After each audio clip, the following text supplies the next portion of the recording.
Hello students, आज हम illustration 27 से 29 तक कवर करेंगे. So let's start with illustration 27. Erika, Aditi and Tarini were partners in a firm, sharing profit and loss in the ratio 5:3:2. Due to difference of opinion, they decided to dissolve the partnership firm with effect from 1st April 2017, and the balance sheet was as follows. Employees Provident Fund, ये एक liability होती है outside party की 8,000. सनरी creditors liability, investment fluctuation reserve, ये भी realisation account में transfer होगा अगर एसेट साइड इन्वेस्टमेंट है तो, and it is here. Current account and capital account. So this question is different because यहाँ पर टू डिफरेंट अकाउंट्स मेंटेन करने हैं, current and capital. And asset side cash at bank, debtor, provision, stock, plant and machinery, land and building, investment and advertisement suspend. This is the accumulated loss जो partner के capital में transfer कर दिया जाएगा. और तरिनी का current account debit balance show कर रहा है, मतलब नेगेटिव बैलेंस शो कर रहा है. Let's read the further information. The additional information was as follow. Plant and machinery costing 20,000 was taken over by Erika at 16,000 and the remaining machinery realized 9,000 rupees.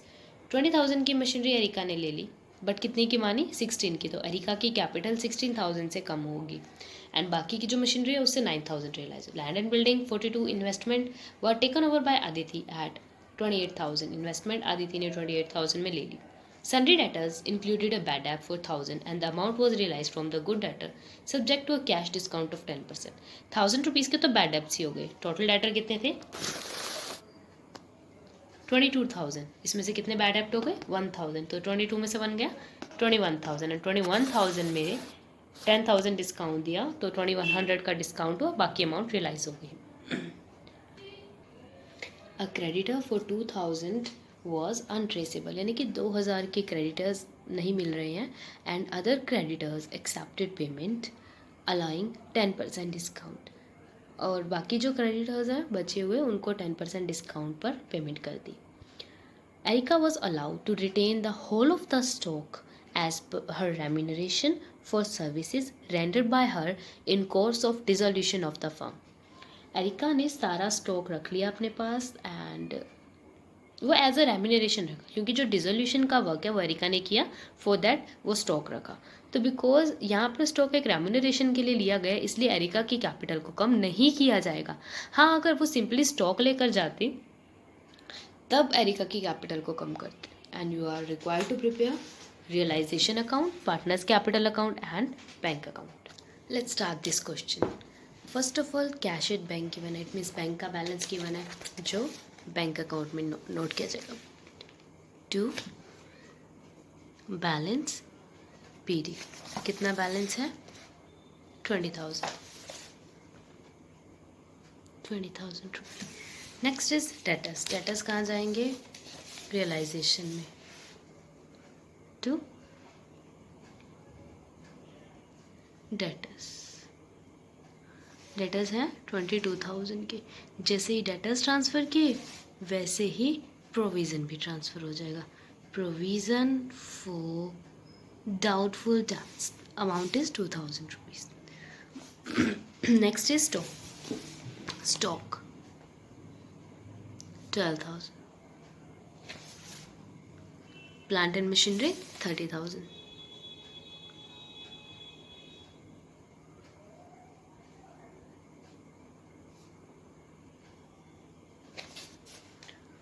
Land and building 45,000.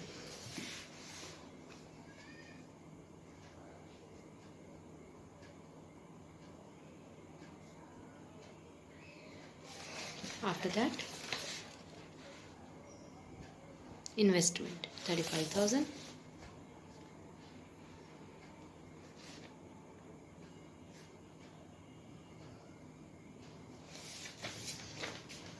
Advertisement suspense account, ये कहा जाएगा partner के capital में. और current account और capital account यहाँ दो है. Now you have two options. या तो आप दो अलग से अकाउंट बना लो, करंट अकाउंट एक और सेकंड कैपिटल अकाउंट. और इसे जैसे हमने फंडामेंटल ऑफ पार्टनरशिप फर्म में किया था ना, कि फर्स्ट ऑफ ऑल जितनी भी ट्रांजैक्शन है वो करंट में जाएगी और उसके बाद कैपिटल अकाउंट बनाया जाएगा। और यू हैव सेकंड ऑप्शन कि सीधा ही ओनली कैपिटल अकाउंट बना लो और यहाँ पर ही जो करंट अकाउंट की पोस्टिंग है वो भी कर दो। ठीक है, it's completely up to you, जो चाहो आप वही मेथड अडॉप्ट कर सकते हो। बिकॉज इस बुक में कैपिटल अकाउंट वाला फॉर्मेट गिवन है, तो मैं सेकेंड फॉर्मेट यानी कि 2 पार्ट्स बना रही हूँ, करंट अकाउंट और कैपिटल अकाउंट। ओके, तो करंट अकाउंट के जो बैलेंसेस है पहले वो ट्रांसफ़र कर लेते हैं, तभी हम एडवर्टाइजमेंट सस्पेंस अकाउंट ट्रांसफ़र कर पाएंगे, right. By balance BD, Erica और अदिति का तो पॉजिटिव है 8,000 एंड 10,000, बट जो तरिणी है उसका नेगेटिव बैलेंस है, तो debit side, and the amount is 5,000। ठीक है, अब जब ये अमाउंट ट्रांसफ़र कर दी है, अब क्या करेंगे, सस्पेंस अकाउंट का बैलेंस ट्रांसफ़र। सस्पेंस अकाउंट कितना है 3,000, 3,000 को डिवाइड किया जाएगा 5:3:2 में, तो ये कहाँ पोस्ट होगा, debit side to advertising suspense account 1,500, 900 and 600। तो अब ये वाली साइड कंप्लीट हो चुकी है ना। अब इस साइड देखो क्या है, एम्प्लॉयज़ प्रोविडेंट फंड है ना। एम्प्लॉयज़ प्रोविडेंट फंड कितना है 8,000, ये लाइबिलिटी है, ये जाएगा यहाँ पर by employ provident fund. Employees provident fund amount है 8,000, तो 8,000 की लाइबिलिटी ट्रांसफ़र होगी। नेक्स्ट है क्रेडिटर्स, बाय क्रेडिटर्स। क्रेडिटर्स कितने 10,000। उसके बाद इन्वेस्टमेंट फ्लक्चुएशन रिजर्व, बिकॉज यहाँ इन्वेस्टमेंट थी तो इन्वेस्टमेंट फ्लक्चुएशन रिजर्व रियलाइजेशन में ही ट्रांसफ़र होगा 4,000 rupees by investment fluctuation reserve. अब करंट अकाउंट के बैलेंसेस तो ट्रांसफ़र कर दिए थे, रह गए थे कैपिटल अकाउंट के। Let's transfer these balances to capital account by balance BD, and the balances of all of them are 60, 40 and 30, 60,000, 40,000 and 30,000। ठीक है, अब जो एडजस्टमेंट्स गिवन है वो करेंगे। प्लांट एंड मशीनरी 20,000 की एरिका ने ले ली एट 16,000, तो बाय एरिकाज करंट अकाउंट सबसे पहले कहाँ पोस्ट करेंगे, करंट, क्योंकि यहाँ पे करंट अकाउंट बनाया ना। अगर करंट अकाउंट मेंटेन नहीं किया होता, सिर्फ कैपिटल अकाउंट मेंटेन किया होता ना, तो यहाँ एरिकाज कैपिटल अकाउंट लिखते, but we are maintaining current account, that is why we have to mention Erica's current account.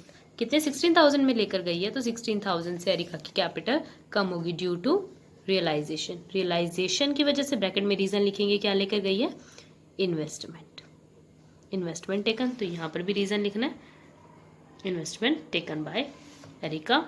The cost 16,000, Erica की कैपिटल 16,000 से रिड्यूस हो जाएगी। नेक्स्ट है बाकी की, सॉरी प्लांट एंड मशीनरी लेकर गई है ना, तो यहाँ प्लांट एंड मशीनरी आएगा, प्लांट एंड मशीनरी। उसके बाद बाकी की जो मशीनरी उससे 9,000 मिले, तो बाकी की कितनी थी डजंट मैटर, सीधा हम लिख देते हैं बाय बैंक, और यहाँ पे नीचे लिखेंगे मशीनरी, कितने की मशीनरी हुई है 9,000। लैंड एंड बिल्डिंग से 42,000, तो यहाँ लैंड एंड बिल्डिंग से 42,000 मिले। Investment were taken over by Aditi at 28,000, investment Aditi ने ले ली, तो नीचे लिख देंगे बाय आदिति's करंट अकाउंट, क्या ले गई, इन्वेस्टमेंट 28,000 की, तो 28,000 से अब यहाँ पर आदिति की कैपिटल रिड्यूस होगी टू रियलाइजेशन, और ब्रैकेट में क्या लिखेंगे, investment taken by Aditi at 28,000, तो 28,000 से ये अमाउंट कम हो जाएगी। नेक्स्ट है सन्ड्री डेटर्स इंक्लूड बैड डेप्ट of 1,000 and the amount was realise from good डेप्ट, वही सेम अमाउंट 1,000 के खत्म हो जाएंगे, बचे कितने, तो 22 में से 1 गए थे 21 का 10% 2100 माइनस कर देंगे, क्या आ जाएंगे 18,900। डेटर से कितना मिल रहा है 18,900। एंड नेक्स्ट इज क्रेडिटर्स, जो है वो 2000 तो पे करने ही नहीं थे और बाकी को 10% ऑफ मिल गया। 10,000 थे, 10 में से 2 गए 8 पे 800 का डिस्काउंट मिल गया, तो कितने बचे 7200। वहीं पेमेंट कर देंगे टू बैंक। रीज़न, क्रेडिटर्स को पे कर दिया, कितने का 7200। अब ये जो एंट्रीज है ना, ये बैंक वाली, ये एंट्री जो है बैंक अकाउंट में भी ट्रांसफ़र होगी, क्योंकि हर एंट्री 2 साइड पोस्ट होगी, तो ये भी होगी। इसका पहले टोटल कर लेते हैं 900, 69,900 रुपीज़ कहाँ ट्रांसफ़र होंगे, बैंक में पैसा आ रहा है रियलाइजेशन से। और रीज़न क्या है, एसेट्स रियलाइज्ड। कितने की एसेट्स रियलाइज हुई है 69,900। यहाँ पर एक और लाइबिलिटी थी एम्प्लॉयज़ प्रोविडेंट फंड, उसके बारे में कुछ नहीं कहा गया, क्या अज्यूम किया जाएगा, वो पूरी की पूरी पे कर दी है। तो एम्प्लॉय प्रोविडेंट फंड 8,000 के पे कर दिए गए, तो टोटल कितनी हो गई 15,200। 15,200 की पेमेंट की है, तो पैसा चला गया होगा ड्यू टू रियलाइजेशन, और ब्रैकेट में लिखेंगे लाइबिलिटीज पेड ऑफ। कितने की थी 15,200। ठीक है, अब सारे क्वेश्चन में जो जो पोस्ट करना था सब कर दिया। अब क्या रह गया, बैलेंस। एक तो रियलाइजेशन अकाउंट का बैलेंस निकालेंगे, जिससे ये पता चलेगा प्रॉफिट हुआ या लॉस। अगर यहाँ बचता है तो प्रॉफिट, यहाँ बचता है तो लॉस, और फिर वो अमाउंट यहाँ ट्रांसफ़र होगी प्रॉफिट या लॉस की, और उसके बाद इसका बैलेंस निकलेगा, और वो बैलेंस को कहाँ ट्रांसफ़र किया जाएगा, कैपिटल अकाउंट में। फिर कैपिटल अकाउंट से ये पता चलेगा किस किस को क्या देना, और वो अमाउंट ट्रांसफ़र किया जाएगा बैंक अकाउंट में। इस तरीके से सीक्वेंस चलेगी। तो पहले रियलाइजेशन का चेक करते हैं, मैं सीधा आंसर पोस्ट कर रही हूँ यहाँ पर। इस केस में लॉस हो रहा है 21,300 का, क्योंकि जो डेबिट साइड का टोटल है वो क्रेडिट साइड से ज़्यादा है, दैट इज़ वाई लॉस हो रहा है। और ये लॉस कहाँ ट्रांसफ़र होगा, करंट अकाउंट में, by current, loss transfer to current account. अभी लॉस ट्रांसफ़र करेंगे ऑन डेबिट साइड, है ना, टू रियलाइजेशन अकाउंट, और ब्रैकेट में लॉस ट्रांसफ़र। एरिका को लॉस हुआ 10,650 का, अदिति को 6,390 एंड 4,260 का लॉस हुआ तरिणी को। अब यहाँ पर बैलेंसेस निकाले जाएंगे। ठीक है, बैलेंसेस निकाल कर ये पता चलेगा किसका डेबिट बच रहा है, किसका क्रेडिट बच रहा है, और वो ट्रांसफ़र किया जाएगा कैपिटल अकाउंट में, क्योंकि जो फाइनली पेमेंट की जाएगी या फिर जिस जिस पार्टनर से मनी मंगवाना है वो कैपिटल अकाउंट में किया जाएगा। जब का वो चेंज होते हैं, मेजर चेंज होते हैं जिससे कैपिटल पे इम्पैक्ट पड़ता है, वो सारे असर कैपिटल अकाउंट में दिखाए जाते हैं, चाहे करंट अकाउंट बनाया जाता है। तो वहाँ पर ट्रांसफ़र करेंगे। पहले मैं बैलेंस निकाल रही हूँ यहाँ पर। देखो यहाँ पर मैंने एरिका, अदिति और तरिणी, बिकॉज यहाँ क्लियरली मेंशन था कि इसकी डेबिट साइड ही ज़्यादा वेटेज किया एज़ कम्पेयर टू क्रेडिट, तो मैंने सीधा पहले डेबिट का टोटल किया 1500, 16,000 प्लस 10,650, 28,150 आ गया। इस तरह से अदिति और तरिणी का टोटल किया। अब बैलेंसेस निकाले जाएंगे। जो करंट अकाउंट था वो 8,000 था क्रेडिट साइड, बट यहाँ पर टोटल कितना है 28,150, तो बैलेंस कितना बचा 20,150। ये कहाँ ट्रांसफ़र किया जाएगा, कैपिटल अकाउंट। यहाँ लिखेंगे ट्रांसफ़र वैल्यू। ठीक है, ट्रांसफर्ड वैल्यू है ये।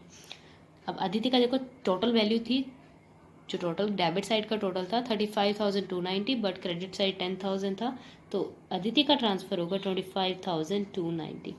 और तरिणी के तो यहाँ पर कुछ था ही नहीं, कोई ऑलरेडी नेगेटिव बैलेंस था, तो 9,860 ये अमाउंट ट्रांसफ़र होगी कैपिटल अकाउंट में। अब ये अमाउंट ट्रांसफ़र होगी डेबिट साइड, क्योंकि लॉस से नेगेटिव बैलेंस है करंट अकाउंट के, तो कोई क्लोजिंग बैलेंस अगर इधर होगा तो ओपनिंग तो ऑब्वियसली डेबिट साइड ही बचेगा ना, तो ये नेगेटिव बैलेंसेस है, दैट इज़ वाई ये यहाँ ट्रांसफ़र होंगे टू करंट अकाउंट। या लिख दो amount transfer from current account. Erica के थे 20,150, आदित्य का 25,290 एंड एंड 9860। ठीक है, अब यहाँ पर बैलेंसेस निकाले जाएंगे और फाइनली पेमेंट की जाएगी। मैं सीधा अमाउंट राइट कर रही हूँ। यहाँ पर ऑब्वियसली जो ये वाला साइड है ज़्यादा है, तो जो बैलेंसेस है यहाँ पर आएंगे और यहाँ क्या आएगा, टू बैंक अकाउंट। ठीक है, मैं सीधा अमाउंट मेंशन कर रही हूँ। So these are the values, 39,850 Erica को, 14,710 अदिति एंड 20,140 तरिनी को पे किया जाएगा। जब इनको पे कर रहे हैं, मनी जा रहा है, तो ये कहाँ रिकॉर्ड करेंगे, credit side of bank account. 39,850 by Aditi's capital, 14,170 and by Tarini's capital, 20,140। अब यहाँ का टोटल कर लेंगे। अगर ये टोटल जो है सेम है, मतलब क्वेश्चन करेक्ट है। अब 28 क्वेश्चन और 29 क्वेश्चन के कुछ इंपॉर्टेंट पॉइंट देख लेते हैं। इसमें जो इम्पोर्टेंट पॉइंट है वो है this point, share in X company were agree to be taken over by Shyam at 30 rupee per share. देखो क्वेश्चन में यहाँ शेयर्स गिवन थे, एसेट साइड। शेयर्स मतलब किसी दूसरी कंपनी, यानी एक्स कंपनी के भी शेयर खरीद रखे थे और वाई कंपनी के भी इस फॉर्म ने शेयर खरीद रखे थे।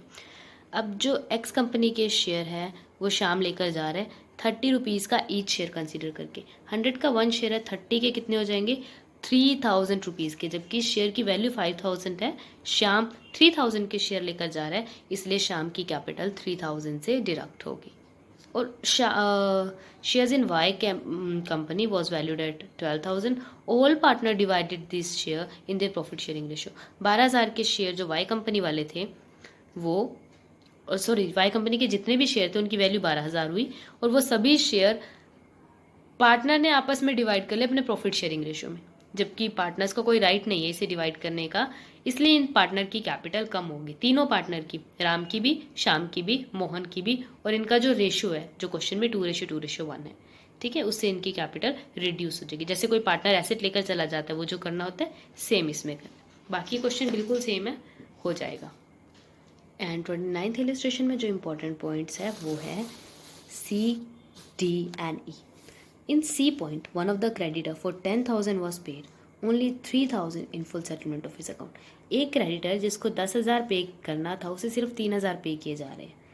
तो अब याद रखना है कि बाकी क्रेडिटर्स का इससे कोई लेना देना नहीं है।